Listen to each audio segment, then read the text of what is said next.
have heard of tuberculosis before? How many of you think you could give a pretty good description of what it is? So about 1/3 of the world is infected with tuberculosis. It's most common in Africa and Asia. It's not as common in more developed countries like the United States or Europe. According to the Centers for Disease Control and Prevention in 2013, 9 million people became sick with tuberculosis and 1.5 million people died from tuberculosis worldwide. Tuberculosis has been around for at least 15,000 years, and it's still continued to this day, obviously. Tuberculosis is an infection that is caused by bacteria known as Mycobacterium tuberculosis, and it's most commonly found in the lungs. It can spread throughout the body as well, but mostly it culminates in the lungs.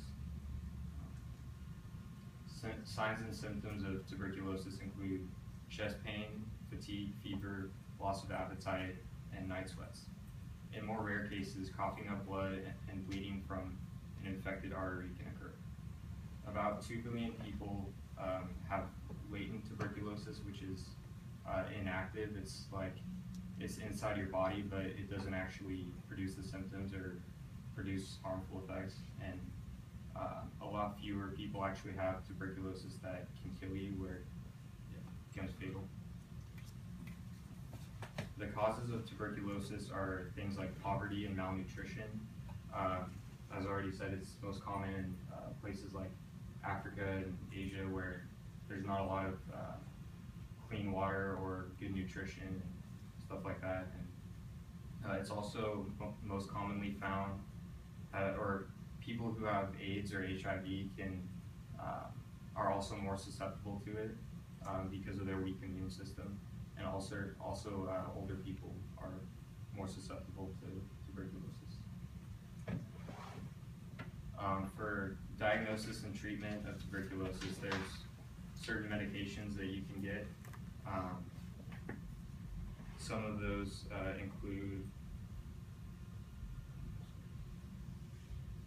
antibiotics, which there's a lot of strains of tuberculosis that are resistant to antibiotics, and over time it's grown more and more resistant to certain kinds of antibiotics.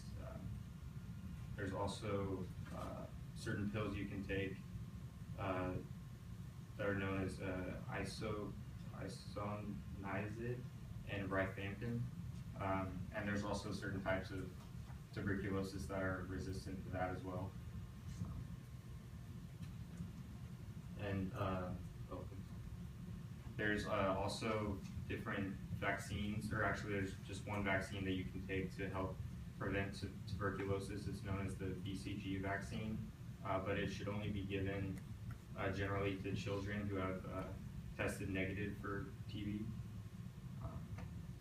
And treatment for TB, if you already have it, can be very complex, and if done in the wrong way, you can potentially speed up the process and attack from them.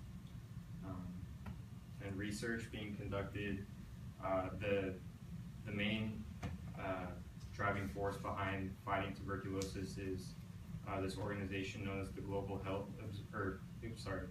the Stop TB Partnership, which is a group of about 1,200 organizations, and is committed to reaching the Millennium Development Goal, which is ultimately to eradicate tuberculosis by 2050.